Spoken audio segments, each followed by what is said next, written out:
Hi అండి, అందరికీ కూడా కార్తీక పౌర్ణమి శుభాకాంక్షలు అండి. ఈ దీపాలంకరణ అంతా కూడాను అయ్యప్ప స్వామి శిబిరం దగ్గర అండి.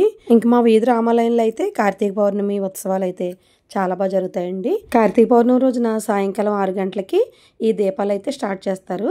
మొత్తం మా వీధి అంతా కూడా వచ్చి ఇక్కడ దీపాలు అయితే పెట్టుకుంటూ ఉంటామండి. గుడి పైన అలాగే ఇక్కడ కాలువ రేవు ఉంది కదా, ఈ రేవులోను ఇదంతా కూడా దీపాలు పెడతారు. అలాగే ఇక్కడ తులసికోట దగ్గర ఇక్కడ లక్ష్మీనారాయణ విగ్రహాలు కూడా ఉంటాయండి. అక్కడ కూడా దీపాలంకరణ అయితే చేస్తారు. గుడి చూశారు కదా, విద్యుత్ కాంతులతో ఎంత బాగుందో. ఇలా లక్ష్మీనారాయణ దగ్గర చాలా ఎక్కువ మంది అయితే దీపాలు పెడుతూ ఉంటారు. ఇలా ఉసిరి చెట్టు కింద ఈ గుడి అయితే చిన్ని గుడి ఇలా కట్టారండి. ఇక్కడ ప్రతిరోజు కూడా మార్నింగ్ వచ్చి దీపాలు పెట్టుకుంటూ ఉంటారు. ఇక్కడ గుడిలో కూడా దీపాలంకరణ చేస్తారండి. ప్రతిరోజు కూడా నక్షత్రమాల ఉంటుంది. ఇక్కడైతే శివలింగం వేశారు, అలాగే ఓంకారం వేశారు. ఇవన్నీ కూడా చాలా బాగా అలంకరించారు. కార్తీక మాసంలో ఎప్పుడైనా సరే దీపం పెట్టుకుంటే చాలా ఫలితం ఉంటుందండి. శివాలయంలో కానీ అలాగే విష్ణాలయంలో కానీ దీపారాధన చేసుకోవడం వల్ల చాలా ఫలితం ఉంటుంది. ఇప్పుడు స్వామివారిని అయితే జ్వాలతోరణం దగ్గరికి తీసుకొస్తారండి. ఇలా బాజా భజంత్రులతో జ్వాలతోరణం దగ్గరికి వస్తారు. ఇక్కడ అందరూ కూడా వెయిట్ చేస్తూ ఉన్నారు.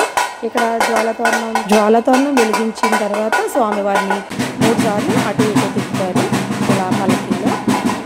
స్వామివారితో పాటు కానీ భక్తులందరూ కూడా ఇలా పల్లకి పట్టుకుని ఇలా జ్వాలతోరణం అటు ఇటు 3 సార్లు అయితే తిరుగుతారండి. చాలా ఎక్కువ భక్తుల రద్దీ ఎక్కువగా ఉంటుంది కనుక నేనైతే దగ్గరికి అంతా వెళ్ళలేదండి. ఇక్కడే నుంచి వీడియో తీసుకున్నాను.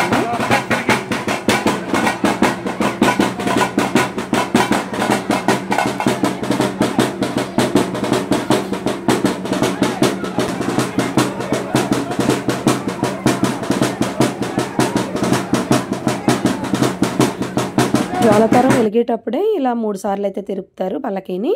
ఇంకా ఇలా 3 సార్లు తిరిగిన తర్వాత జ్వాలతోరణం ఇలా పక్కకు లాగేస్తారండి. లాగిన తర్వాత ఈ బెల్ట్ అయితే కొంచెం ఇంటికి కూడా తెచ్చుకుంటారండి. ఇలా 3 సార్లు తిరిగేసిన తర్వాత స్వామివారిని అయితే ఊరంతా ఊరేగిస్తారు. కార్తీక పౌర్ణమి సందర్భంగా మా వీధి రామాలయంలో అయితే పూజలు అయితే చాలా బాగా జరుగుతాయండి. మార్నింగ్ అయితే ఈ గుళ్ళోనే శివలింగం కూడా ఉంది కాబట్టి శివాలయం కూడా ఉంది కదా, ఇక్కడ అభిషేకాలు అవి జరుగుతూ ఉంటాయి. సాయంత్రం అయితే ఇలా జ్వాలతోరణం ప్రోగ్రాం అయితే ఉంటుంది. ఇలా దీపాలంకరణ చేశారు కదండి, ఈ దీపాలంకరణ ఉంటుంది. 6 గంటలకల్లా దీపాలు వెలిగించడం స్టార్ట్ చేస్తారండి. దీపాలు వెలిగించేసిన తర్వాత ఇలా జ్వాలతోరణం అయితే లాగుతారు. ఈ జ్వాలతోరణం తర్వాత స్వామివారి ఊరేగింపు ఉంటుంది. ఇప్పుడైతే వెన్నెల్లో పాలు కాచి ఆ పాలు ప్రసాదంగా అందరికీ పంచిపెడతారు.